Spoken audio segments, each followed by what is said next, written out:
एक कहावत तो आप सबने सुनी होगी, जैसी करनी वैसी भरनी। और अब चीन का यही हाल हो रहा, यानी कि जिस कोरोना को फैलाकर वो ये सोच रहा था वो दुनिया पर राज करेगा, उसी कोरोना ने एक बार फिर चीन पर अटैक कर दिया है।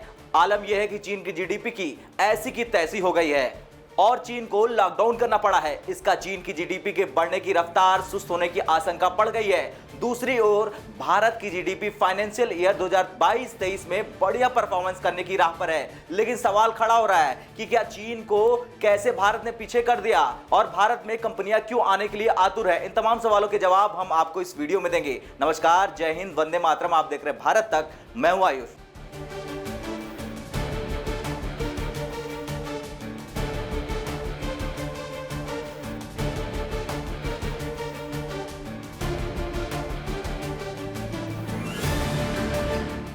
दरअसल चीन अभी दुनिया की दूसरी सबसे बड़ी इकोनॉमी है। लंबे समय तक चीन सबसे तेज ग्रोथ करने वाली इकोनॉमी रहा है। हालांकि बाद में भारत ने चीन से ये तमगा छीन लिया। बाद में जब भारत भी कोरोना महामारी की चपेट में आया और पूरे देश में लंबा लॉकडाउन लगाया गया, तब फिर से चीन भारत से आगे निकल गया। भारत कुछ ही तिमाहियों के बाद वापस सबसे तेजी से ग्रोथ करने वाली मेजर इकोनॉमी बनने में कामयाब हो गया था।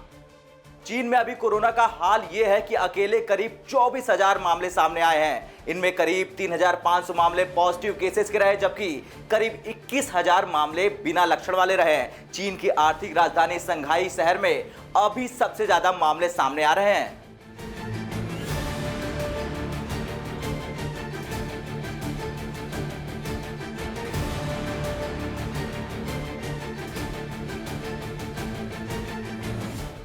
चीन ने महामारी पर काबू पाने के लिए कड़े जीरो कोविड पॉलिसी को तैयार किया। इस कारण संघाई समेत ऐसे शहर लॉकडाउन की चपेट में है जो इंडस्ट्री के सेंटर है। इन शहरों में चीन की करीब 1/3 आबादी निवास करती है। चीन ने जीडीपी के लिए 5.5% ग्रोथ रेट का लक्ष्य रखा है। हालांकि जिस तरह से कोरोना के कारण देश को फिर से लॉकडाउन लगाना पड़ रहा है, इससे आर्थिक गतिविधियों पर बुरा असर पड़ा है। चीन के प्रधानमंत्री खुद भी कोरोना के कारण अर्थव्यवस्था को हो रहे नुकसान पर चिंता जाहिर कर चुके हैं। कई एजेंसियां मानकर चल रही हैं कि लॉकडाउन के चलते चीन के लिए 5.5% ग्रोथ रेट हासिल करना मुश्किल हो जाएगा।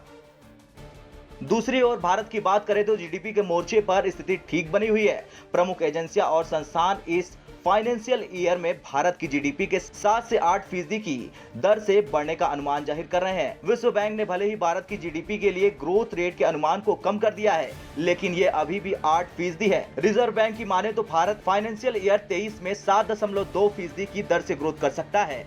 खैर, इस बार कोरोना की जो वेव सामने आई है चीन में, उससे चीन को इतिहास में सबसे बड़ा नुकसान हुआ है। अरबों डॉलर स्वाहा हो गए और आर्थिक सुपर पावर भारत की जीडीपी भी भीषण रफ्तार से आगे बढ़ गई है।